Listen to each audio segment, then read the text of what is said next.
बिस्मिल्लाहिर्रहमानिर्रहीम। वज़ू की बरकतें, वज़ू की हिकमतें। वज़ू के अंदर बहुत सी बरकतें और बहुत सी हिकमतें हैं।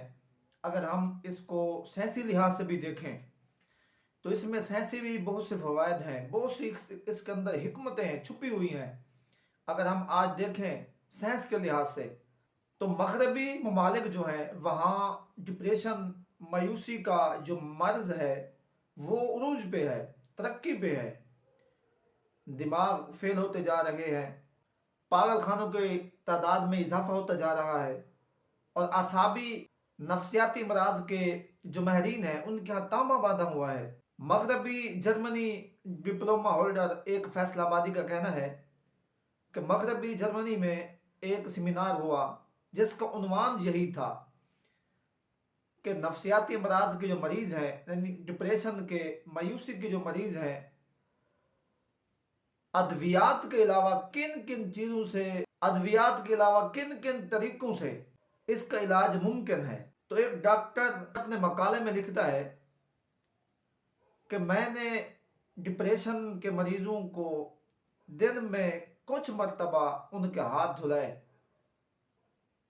तो उस मर्ज में कमी वाक़ई हो गई।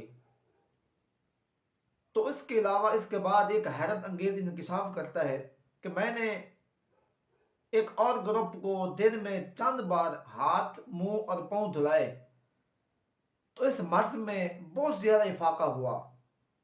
तो वही डॉक्टर अपने वकाले के आखिर में इससे ज़्यादा हैरत अंगेज़ बात ये लिखता है कि मुसलमानों में ये जो डिप्रेशन है यानी मायूसी है, ये जो मर्ज है ना, वो बहुत कम पाया जाता है। कहता है इसलिए कि वो दिन में कई मरतबा हाथ, चेहरा और पाँव को धोते हैं, यानी कि वज़ू करते हैं। तो ये वज़ू की बरकत है, ये वज़ू की हिकमत है। साइंसी लिहाज से अगर हम देखें तो वज़ू करने से इंसान का दिमाग फेल नहीं होता, वज़ू करने से इंसान नफ्सियाती मरीज नहीं होता, वज़ू करने से इंसान पागल नहीं होता।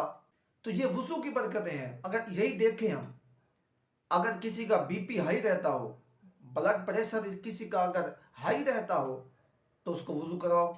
जैसे ही वज़ू करवाएंगे, वज़ू कराने के बाद उसका बीपी फिर चेक किया जाए तो वो यकीनन नॉर्मल होगा, वो कम होगा। ये वज़ू की बरकतें हैं। तो इसी तरह वज़ू के अंदर एक तरतीब है, हम तरतीब से वज़ू करते हैं। पहले हाथ धोते हैं, अपने हाथों को पानी में डालते हैं। तो तरतीब से वज़ू करने की भी बहुत सी साइंसी हिकमतें हैं जो मेरे आका की सुन्नत भी है। तरतीब से वज़ू करना ये सुन्नत है, सुन्नत रसूल है।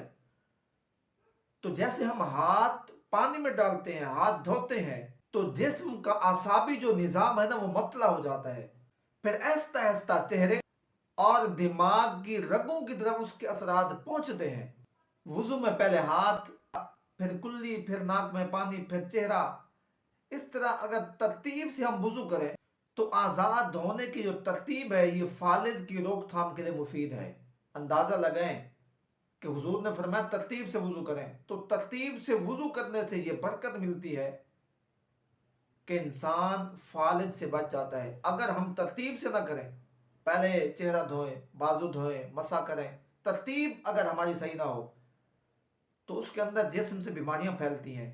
तो तरतीब से वज़ू करना ये सुन्नत है। तो सुन्नत की बरकत देखें कि इंसान फालिज से बच जाता है। ये चीज़ें हैं। एक साहब का बयान है कि मैंने बेल्जियम यूनिवर्सिटी के अंदर एक तालिब इल्म को मैंने इस्लाम की दावत दी तो उसने कहा मुझे वज़ू के अंदर जो साइंसी हिकमतें हैं वो बताइए। वो साहब कहते हैं मैं लाजवाब हो गया। तो मैं एक आलिम के पास ले गया तो आलिम भी खातिर खा जवाब न दे सका। तो कहते हैं फिर एक साहब ने उसको वज़ू की बहुत सी हिकमतें बताई, बहुत सी खूबियाँ बताई और आखिर में गर्दन का जो मस्सा था उसकी हिकमत खूबी बताने से वो भी कासिर रहा। फिर वही साहब कहते हैं कि चंद दिनों के बाद वो तालिब इल्म हमारे पास आया, कहने लगा हमारे प्रोफेसर ने हमें लेक्चर के दौरान हमें एक बात बताई। हमारे प्रोफेसर ने कहा कि अगर कोई बंदा दिन में चंद बार अपनी गर्दन पर पानी के चंद कतरे लगाए तो रीढ़ की हड्डी और हराम मगज की खराबी की वजह से जो बीमारियां फैलती है ना उसकी रोकथाम के लिए मुफीद है। तो वो कहता है कि ये सुनकर वुजू में गर्दन के मस्से की जो हिकमत है वो मेरी समझ में आ गई। वो कहते हैं मैं मुसलमान होना चाहता हूँ, मुसलमान भी हो गया। तो ये वुज़ू की हिकमतें देखें, वुज़ू की बरकतें देखें। अगर पानी के चंद कतरे गर्दन पे लगाएं तो बीमारियां ख़त्म होती हैं, बीमारियों की रोकथाम होती है।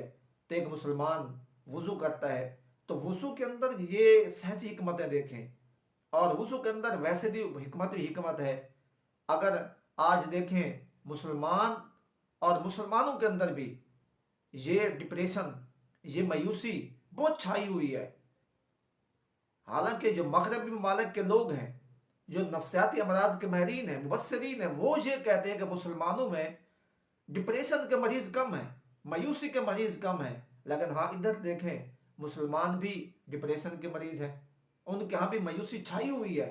उसकी ये वजह भी है कि वो वुज़ू नहीं करते।